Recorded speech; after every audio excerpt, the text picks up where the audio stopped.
जय श्री राम। मैं संतों को प्रणाम करता हूँ, जिनके चित्त में समता है, जिनका न कोई मित्र है और न शत्रु।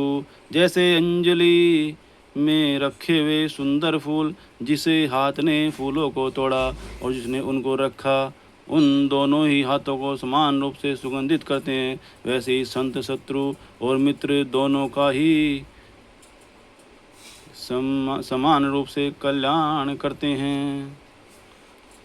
संत सरल हृदय और जगत के हितकारी होते हैं। उनके ऐसे स्वभाव और स्नेह को जानकर मैं विनय करता हूँ।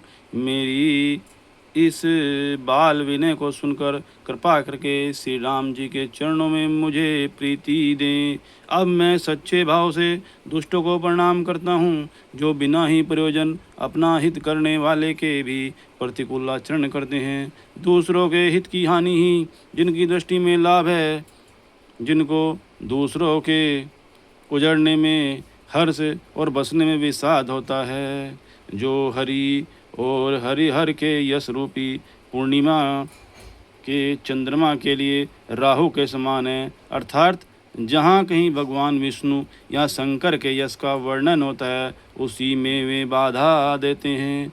और दूसरों की बुराई करने में सहस्त्रभाव के समान वीर हैं, जो दूसरों के दोषों को हजार आँखों से देखते हैं और दूसरों के हितरूपी घी के लिए जिनका मन मक्खी के समान है, अर्थात जिस प्रकार मक्खी घी में गिरकर उसे ही खराब कर देती है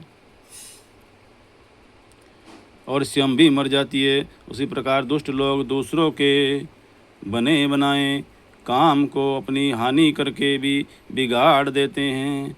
जो तेज दूसरों को जलाने वाले ताप में अग्नि और क्रोध में यमराज के समान है। पाप और अवगुण रूपी धन में कुबेर के समान धनी है, जिनकी बढ़ती सभी के हित का नाश करने के लिए केतु उछल तारे के समान है, और जिनके कुंभकर्ण की तरह सोते रहने में ही भलाई है। जैसे ओले खेती का नाश करके आप भी गल जाते हैं, वैसे ही वे दूसरों का काम बिगाड़ने के लिए अपना शरीर तक छोड़ देते हैं। मैं दुष्टों को हजार मुख वाले शेष जी के समान समझकर प्रणाम करता हूँ, जो पराये दोषों का हजार मुखों से बड़े रोष के साथ वर्णन करते हैं। मैं पुनः उनको राजा पृथु, जिन्होंने भगवान का यश सुनने के लिए 10,000 कान मांगे थे, के समान जानकर प्रणाम करता हूँ, जो 10,000 कानों से दूसरों के पापों को सुनते हैं।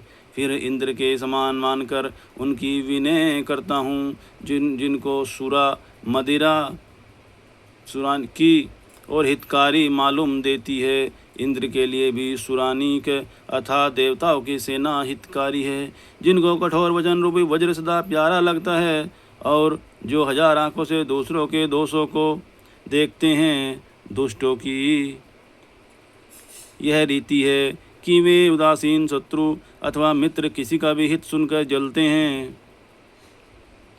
यह जानकर दोनों हाथ जोड़कर यह जन प्रेम पूर्वक उनसे विनय करता है।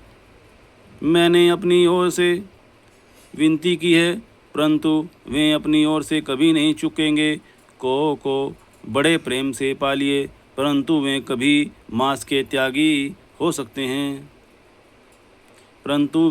कभी मांस के त्यागी हो सकते हैं। अब मैं संत और असंत दोनों के चरणों की वंदना करता हूँ। दोनों ही दुख देने वाले हैं, परंतु उनमें कुछ अंतर कहा गया है। वह अंतर यह है कि एक संत तो बिछुड़ते समय प्राण हर लेते हैं, और दूसरे असंत मिलते हैं तब दारुण दुख देते हैं। अर्थात संतों का बिछड़ना मरने के समान दुखदायी होता है, और असंतों का मिलना। दोनों संत और असंत जगत में एक साथ पैदा होते हैं, पर एक साथ पैदा होने वाले कमल और जोग की तरह उनके गुण अलग अलग होते हैं। कमल दर्शन और स्पर्श से सुख देता है, किंतु जोग शरीर का स्पर्श पाते ही रक्त चूसने लगती है।